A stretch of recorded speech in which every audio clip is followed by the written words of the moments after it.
Welcome to episode 6 of the Same 60 Pokemon podcast. I'm Jeffrey, JGB146 Blake. I'm an average player on Twitter, also known as Connor.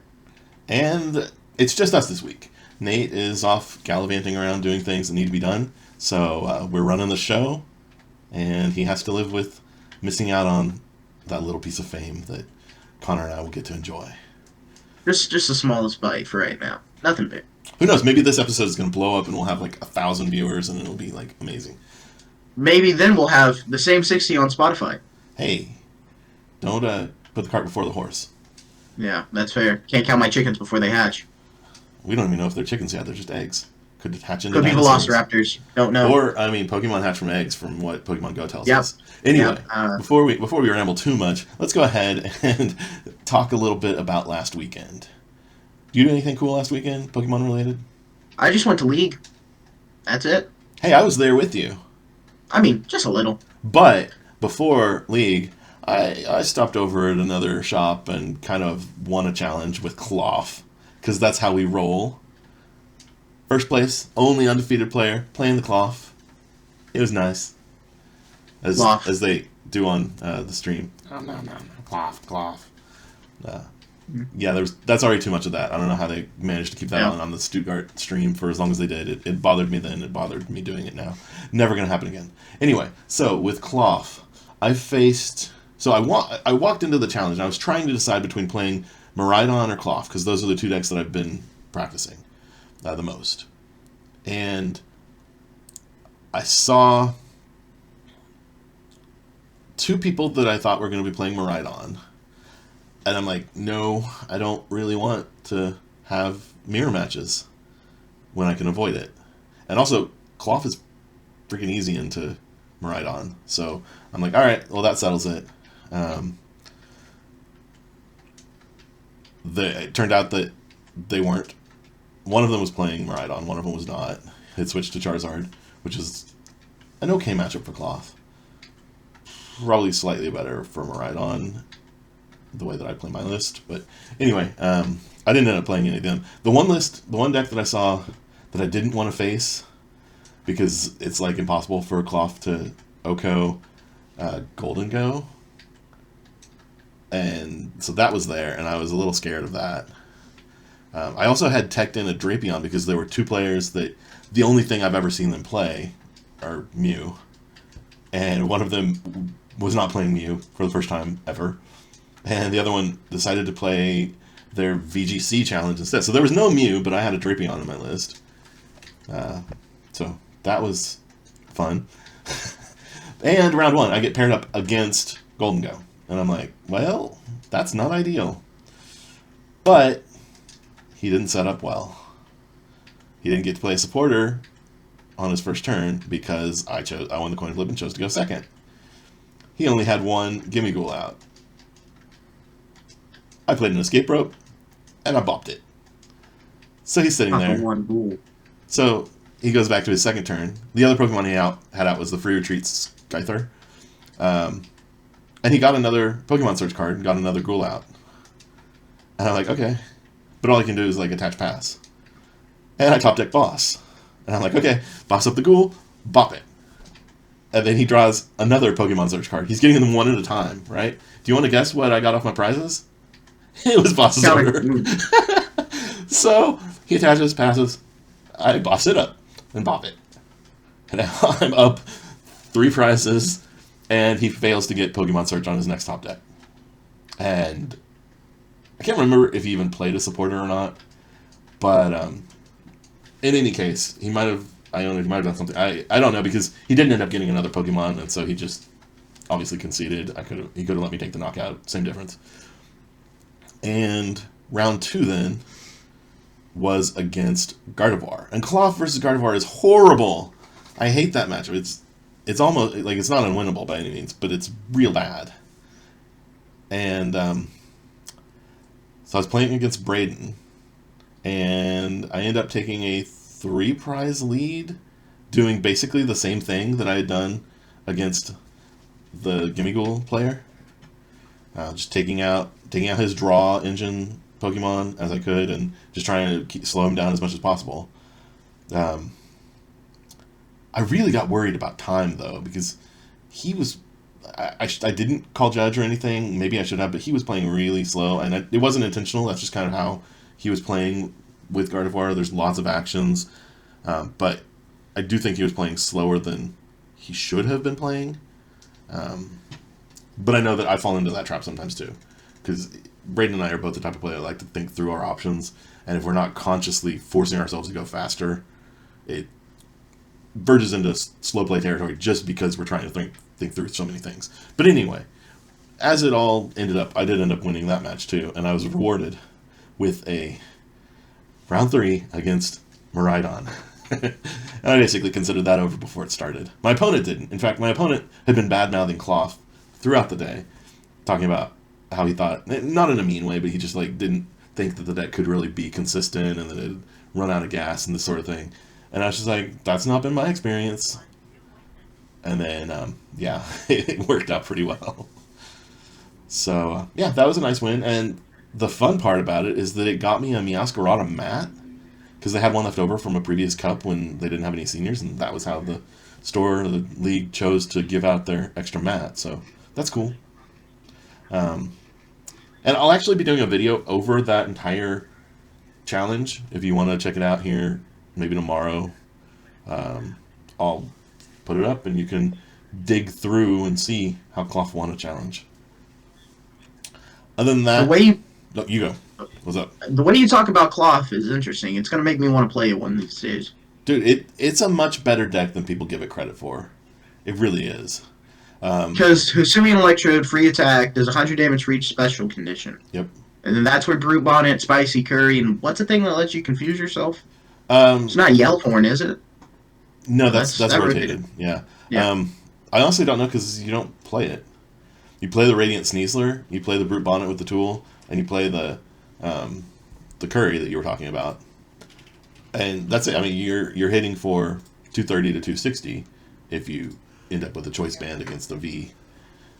But that's often enough when you're also poisoning them and it's taking like 30. It's taking 30 damage. So it's like you hit into a V star with if you have a choice belt attached. Even really if you don't, like, yeah, they may be able to revenge KO you or take you out before they technically get knocked out. But that damage take is going to knock them out too. That poison take. And it's not even about that so much as it is about almost always, if you know what you're doing with klawf, you can almost always get that literally turn 1 going second knockout on anything that, I mean, on almost anything. Like, name me a basic that can't be knocked out by 230 damage.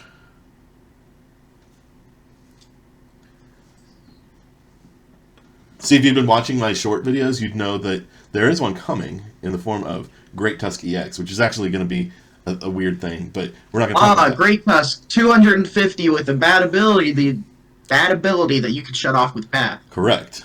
But that Great Tusk, yep. I believe because it is, I don't think it's actually fighting type, I think it's rock type.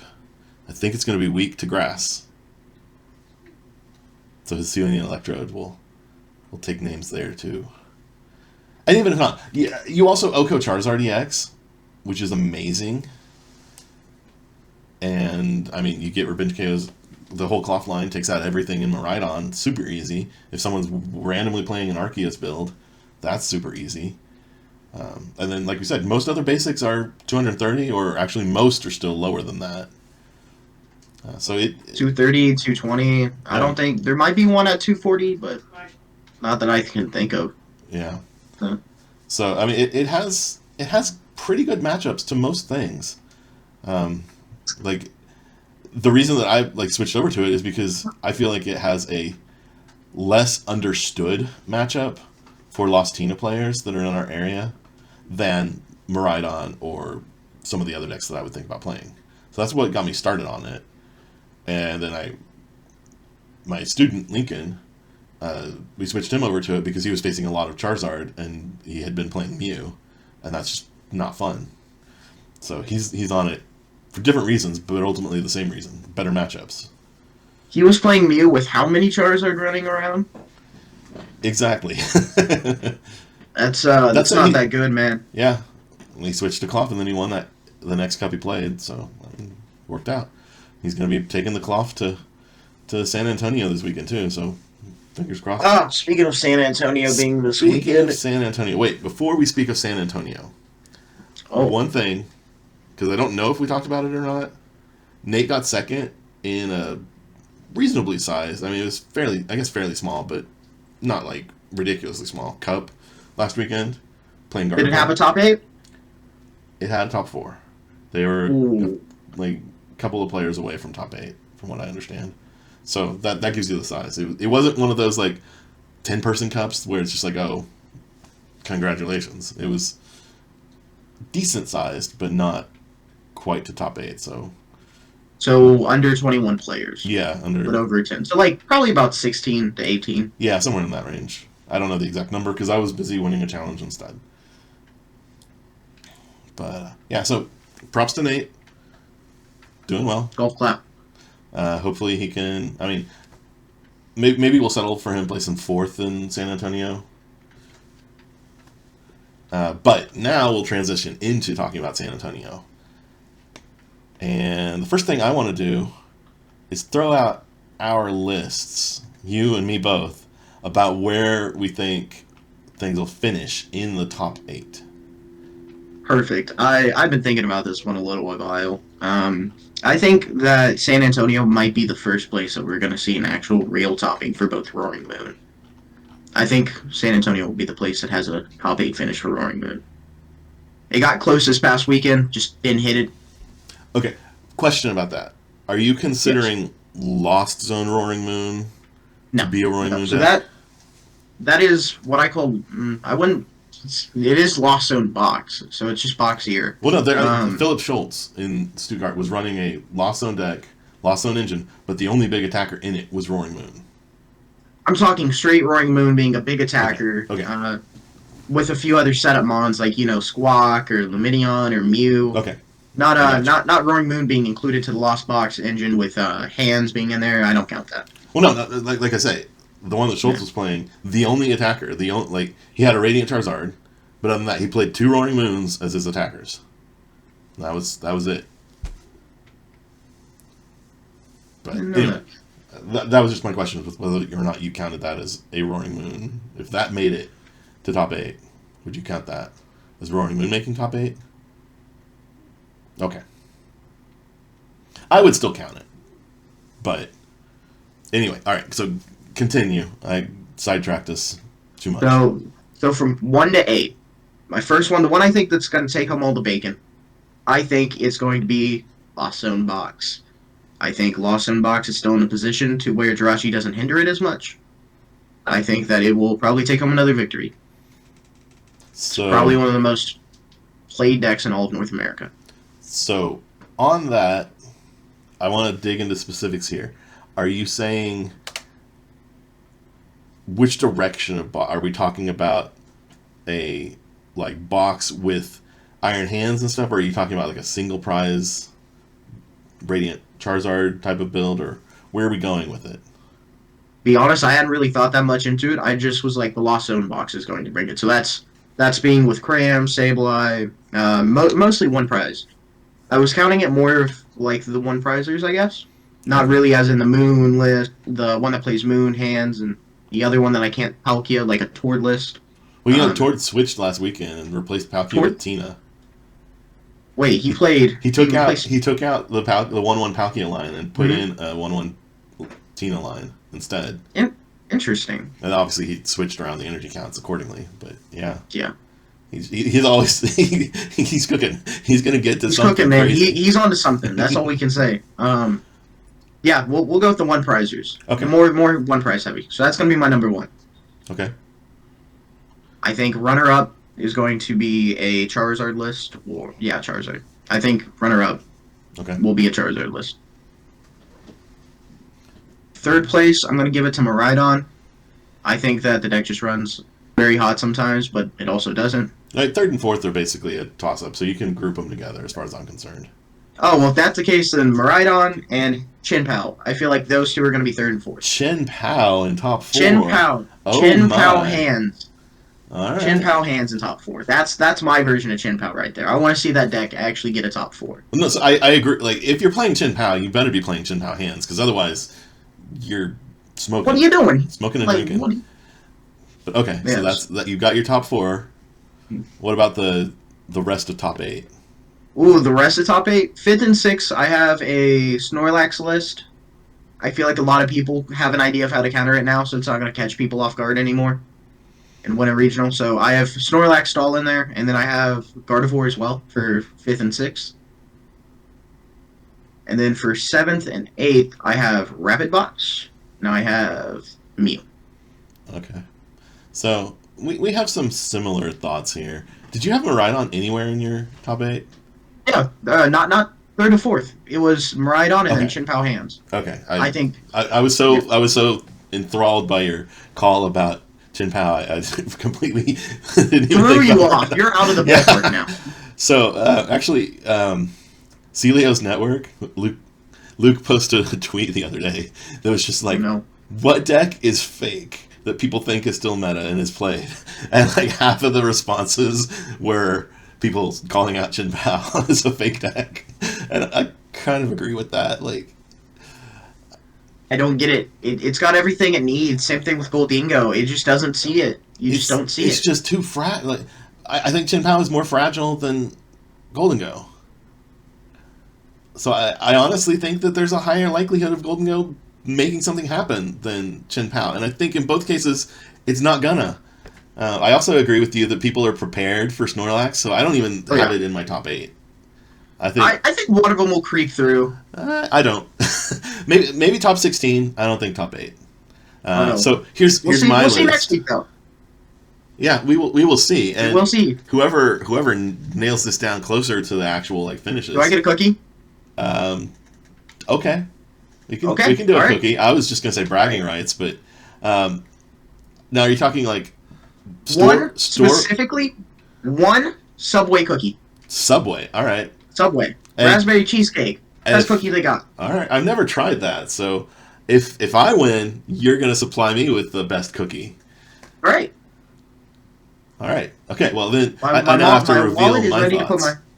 So, all right, I have my list typed up. You've been able to even like look at it ever since you finalized your list. I think Charizard EX, specifically with a Pidgey build or Pidgeot build, is gonna win. But since you didn't specify about your Charizard, I'm just gonna say Charizard and leave it at that, and feel like I get coverage there. I think second place is going to be Miraidon EX, because I think we're still riding that train. I think enough people are still going to play it, and I think it's strong. I think third and fourth will be Gardevoir and Lost Tina, which I don't think you had Tina in your mix at all. No, I haven't seen Tina top 8 or really do any big things in a while. I mean, I see it do big things locally, but... it got. I know there was a. I know it topped 8 this past regional. Yeah. Germany won. Yeah, in Stuttgart. All right, and then so my 5th through 8th are another Miraidon, another Gardevoir, a Lost Zone single prize deck. Not necessarily pure single prize, but a Lost Zone playing Radiant Charizard. And then possibly Roaring Moon in there, possibly not. That's the caveat that I'll get. You said single prizers and any makeup covers you. I'm going to say it's Charizard, it's Radiant Zard, but it may or may not have Moon in it. And then finishing us out is rounding out was the word I was looking for there. Is Mew, because you gotta throw one spot to Mew because they just do Mew things. I'll be so happy when it rotates. Yeah. I wish that we could get just like a little while of Rapid Strike with no Mew. I think it's not happening, Bosch. I know it's not happening, but I think it would be fun. Unfortunately. Anyway, I think that between Gardevoir and Mew, we're not going to see Rapid Strike make it back, which is funny because over in Europe Gardevoir is a bigger deal there. And Mew's a bigger deal there to some extent, typically.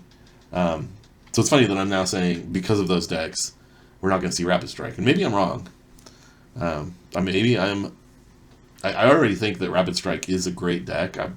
It was, I think, the deck that won me the most points back when I was trying to compete this season. But I don't know. I just don't feel it making it this time around.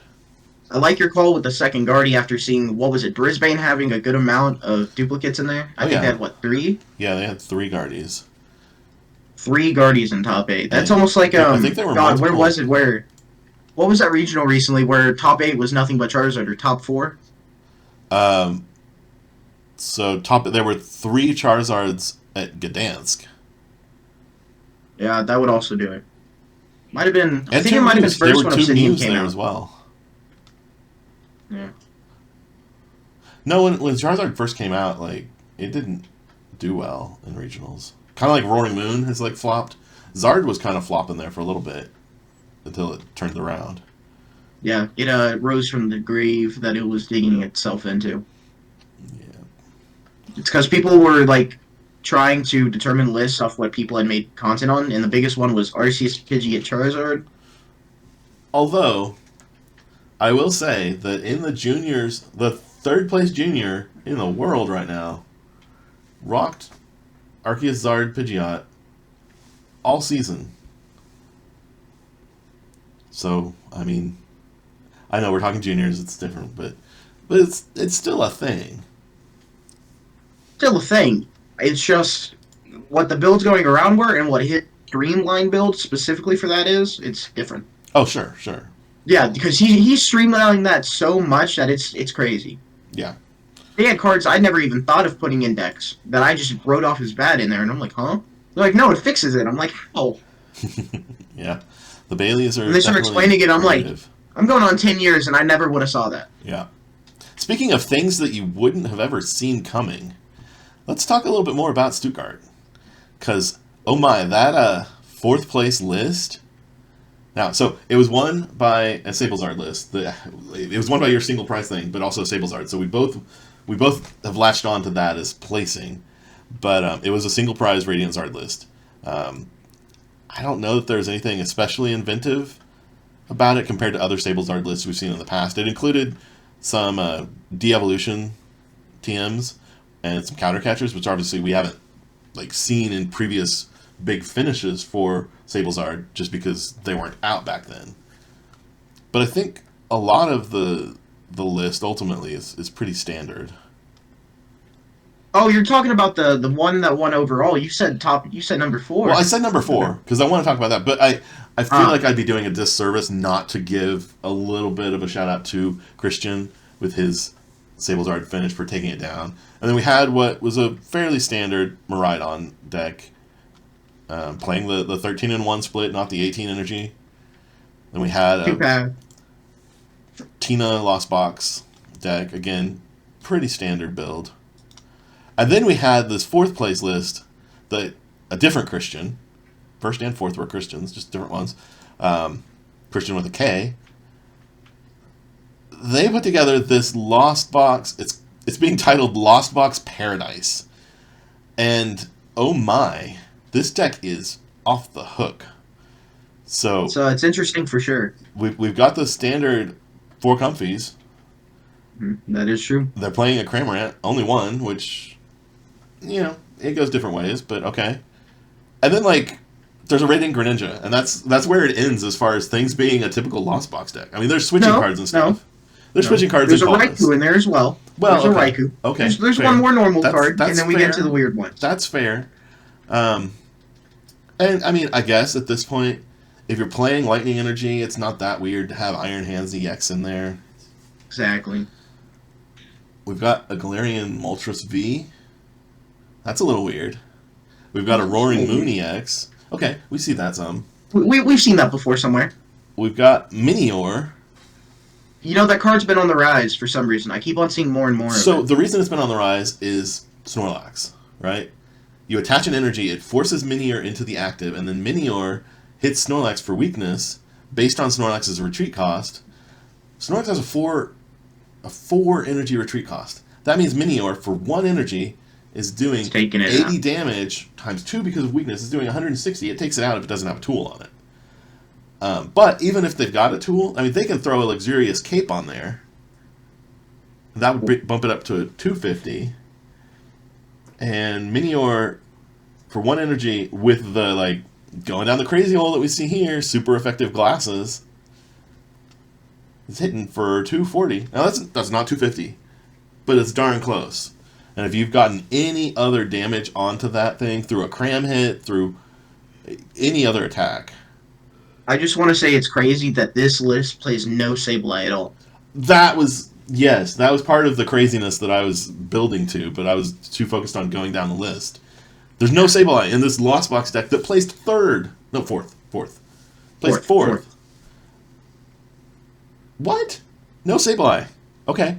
It also played Gift Energy to redraw if people take a knockout on something after doing like an Iono late game. So that's kind of hot. Its main stadium was Town Store? Again, okay. Town Store gets you a tool. And what tool were we just talking about for Minior? The glasses. The super effective glasses that you attach and then hit for 3 times weakness. Now, that's where this deck shines, right?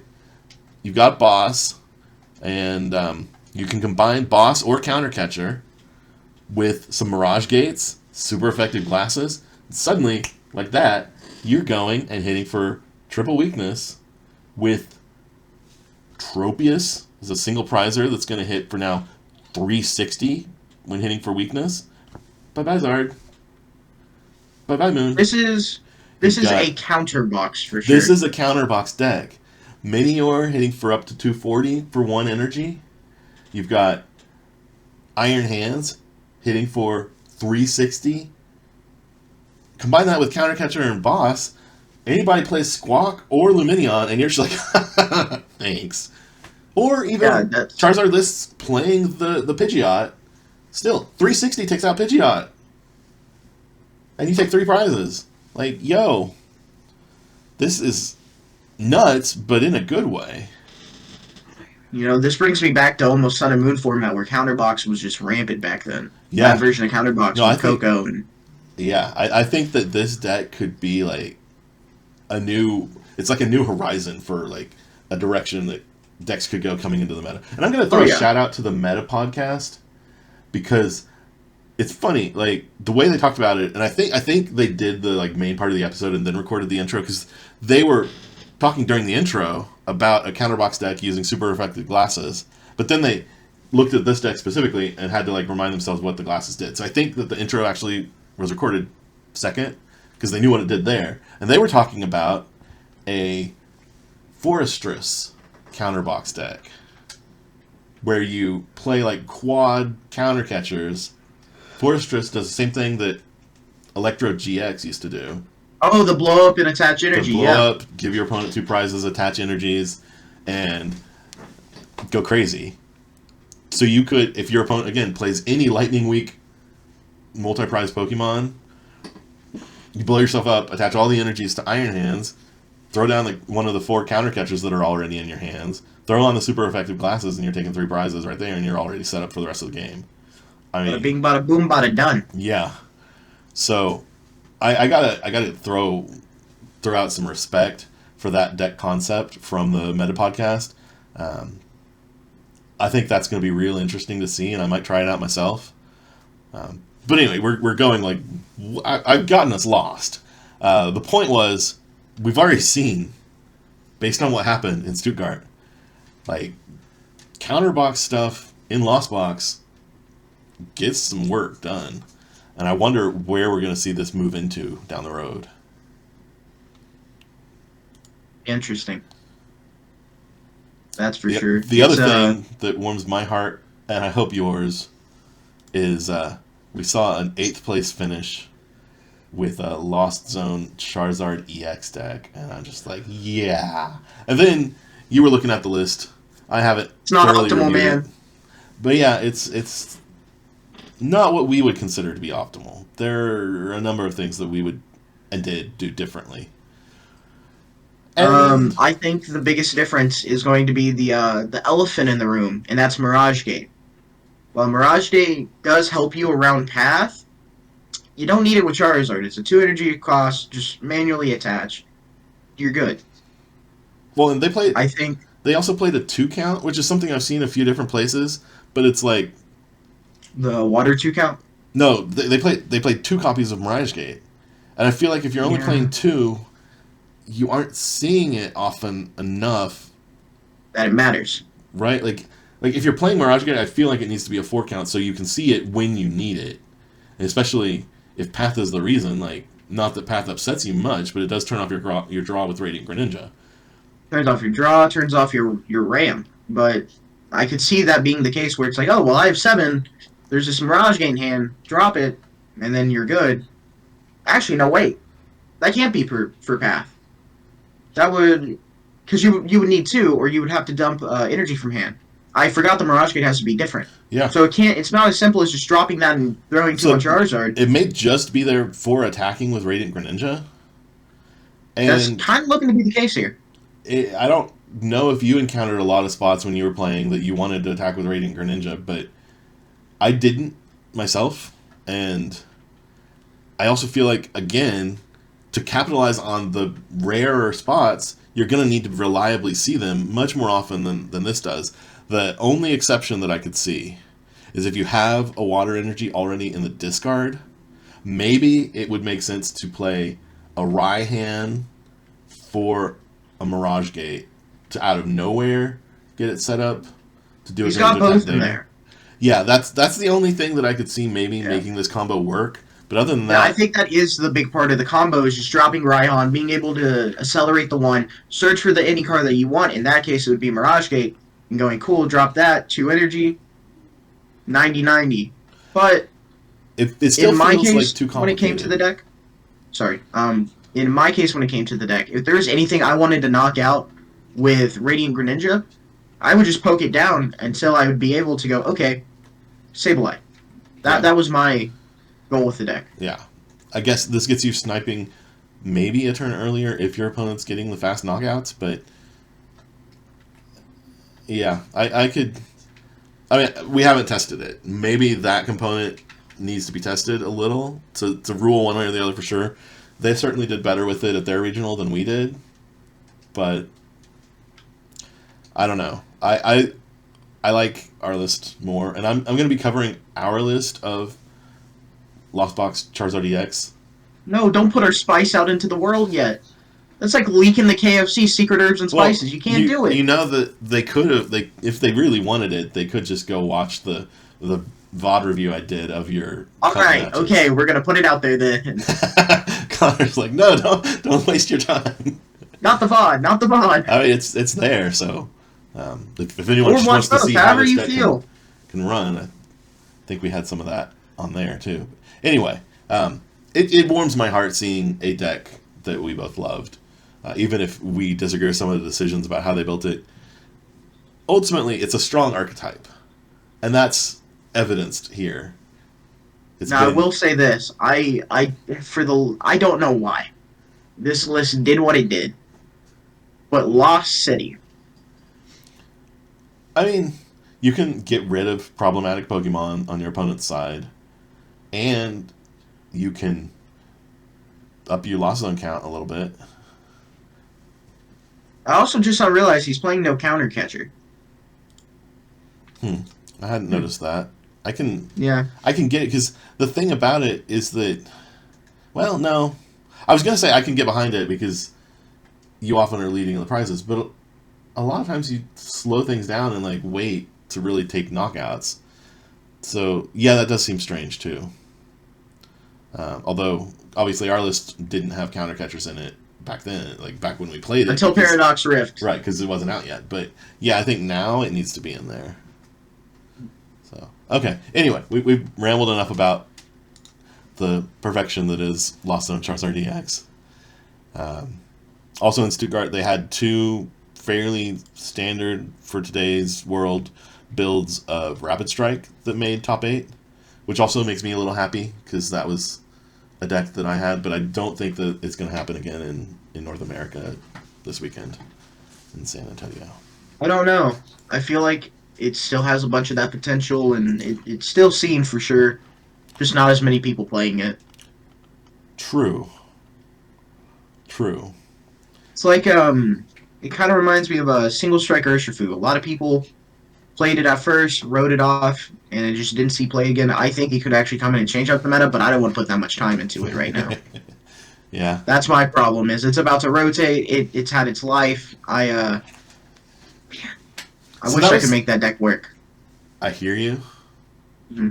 And I'm going to use what you're saying as a jumping off point to talk about the crabs some more. About the crabs.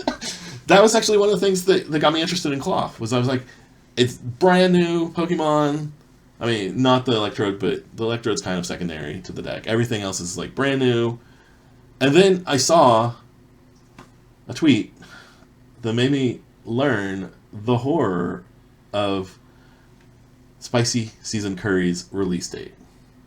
We got it as part of Astral Radiance, solidly in our F block. But apparently, it was originally printed in Japan's E block. So my crabs are only getting one format unless they print something new that has a similar effect. Because Curry's rotating, even though it's like newer than a ton of cards that are staying. It's newer than Arceus. It's newer than DTE. It's newer than Babarrel, but it goes away because it wasn't newer in Japan or wherever or whatever, and it makes me sad. You know, I will say this: we have seen a heavy decrease in Lugia. We have, and it's been interesting to see that. I think it might be because of your crabs. Really? Yeah, I think that them. Just because of the. Oh wait, it's weak to electric. Yeah. Yeah, my brain said, "Oh, it's a normal type. It's weak to fighting." No. I mean, Lugia's still not going to be that bad of a matchup because you still are probably going to get a turn 1 knockout, potentially on a Lugia, and they're going to have to backpedal and deal with that happening over and over. But I don't think that klawf is a big enough like trendsetter to matter on that level. And to the other side of the point, even though I don't think klawf mattered at all to how much people are playing Lugia or not, the Lugia version that people would most likely be playing is colorless, where Snorlax was the name of the game for a while. And Snorlax and Stantler are both weak to fighting. So, indirectly, it isn't a bad matchup for klawf, but I don't think that any Lugia player set down the deck going, well, I can't beat the crabs. And with that, we're going to switch over. We're going to... Connor's dying. Dude, you want... Kind of like the keys, man. Yeah. Can't beat the keys. Shout out Klefki. Word. Yep. Alright. So now it's time for... I'm not going to say everybody's favorite segment, because A, that's me ripping off the quote from Uncommon Energy. And B, we don't have the viewership to say anything about everybody yet. But maybe someone's favorite segment. Same 60 Fun Time. Wait, what? Same 60 Fun Time. Today, once again, featuring Hoopa Hideout's Who's That Pokemon? And since you went last week, and Nate's not here, I guess I'm going. It looks like it is you. Alright, so... this description reads... Do you want to read it, or should I? I need to pull... Yeah, I'll read it this time. Right. Stiffens its ears to sense danger. The larger its horns, the more powerful its secreted venom. Alright. I think I said that right. Yeah, no, everything you said sounded like you pronounced it well and everything. Good job, Golf Cup. Would you like a hint? Stiffens its ears to sense danger. Tells me nothing. But it has horns. Well, I mean, okay, it has ears. Sure. It has horns, and it secretes venom through the horns.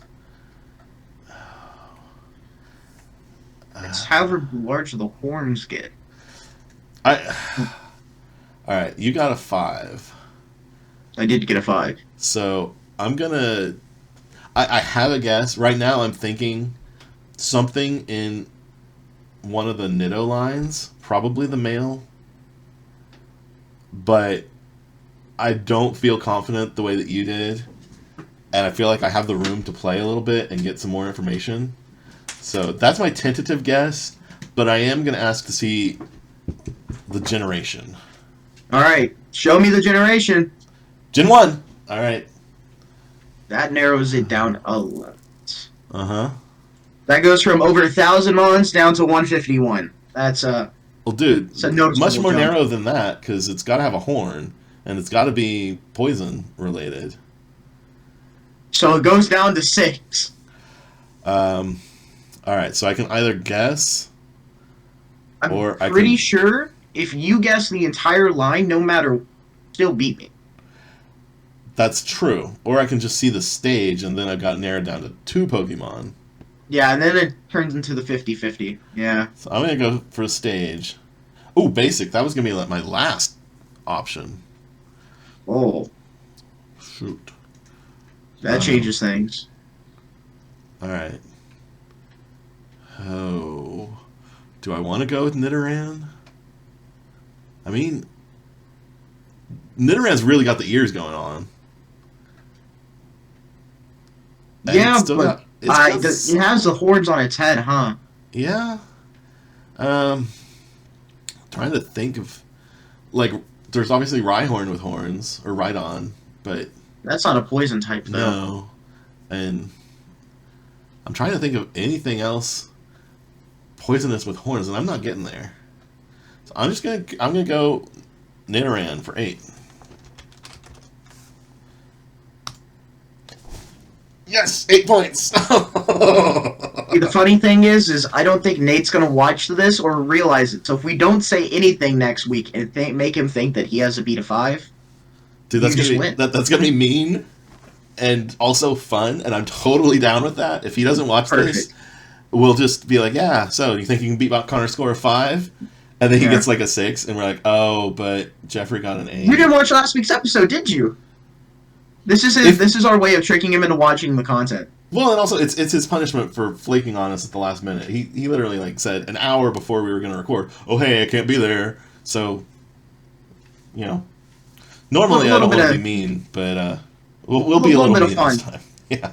And hey, Nate, if you're watching this, then good on you. And we've got egg on our faces now, and you can start off the podcast next week. Very first thing you can say is, "You guys are wrong."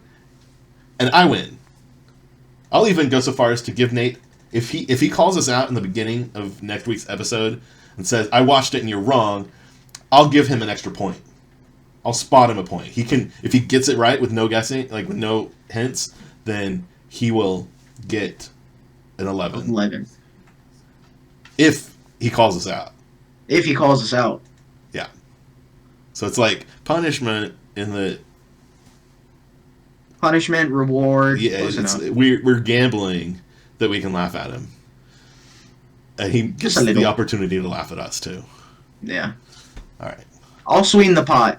If he calls us out, I'll give him the Subway cookie. Dude, what are you talking about? You owe me the cookie. You don't get to take my cookie. You can give him another cookie. But there will be multiple cookies that will be going out. Okay. All right. As long as I'm getting my cookie, we're good. You're getting your cookie. Don't worry. Okay. All right. Well, with that, I'm gonna say peace out and look for a cookie sometime soon.